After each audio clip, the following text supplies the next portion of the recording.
The bell rang once for prep, but that night, it rang twice, and not just in the ears of students, but in their hearts.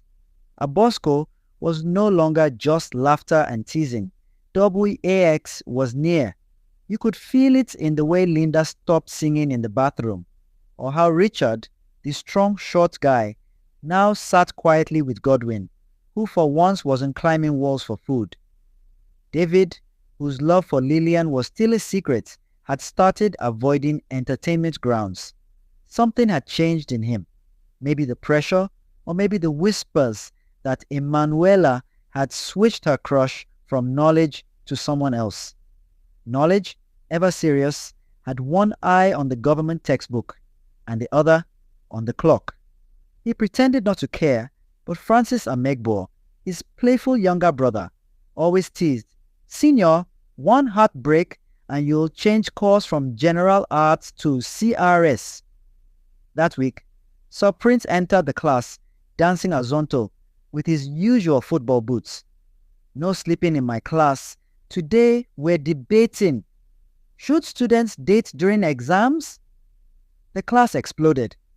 Doe raised his hand, claiming love gives energy, while Elizabeth shouted from the back, "Love brings failure."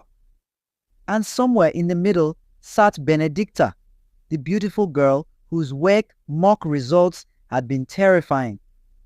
She cried silently that night, while Evelyn tried to comfort her, saying, "It's not too late." But Benedicta whispered, "My daddy is watching me from Accra." Meanwhile, Mr. Agor's math class had turned into a battlefield. Gershon failed a quiz and blamed Promise for distracting him with jokes. A mini fight broke out. Samuel Suka had to calm them down. On the girls' side, Awo and Elizabeth went on a secret trip to the market town nearby and were caught by Mr. Nyakpo. He reported them straight to the headmaster, Mr. Agbofa. They knelt for 3 hours, and even that didn't change their love for running away.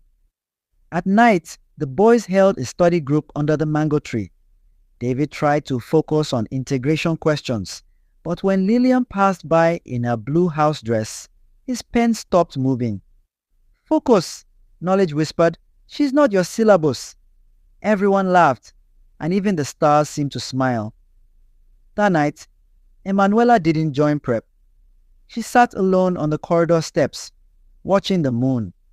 Her heart was in knots. She had written a letter to Knowledge, but tore it up when he laughed with another girl. Then came the sudden announcement: all final year students will go on a weekend trip to the Volta Lake for relaxation before the WAC. Screams of joy filled the air. Even Mr. Bedzo smiled. "You better pass after that lake breeze."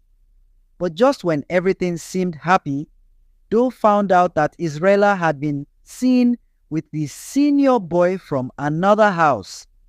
His heart cracked, and he almost fought the senior, but walked away in silence. The school trip happened, and under the sunlit lake skies, Aborsco came alive again, dancing, shouting, confessing secrets, and even David almost telling Lillian how he felt. Almost?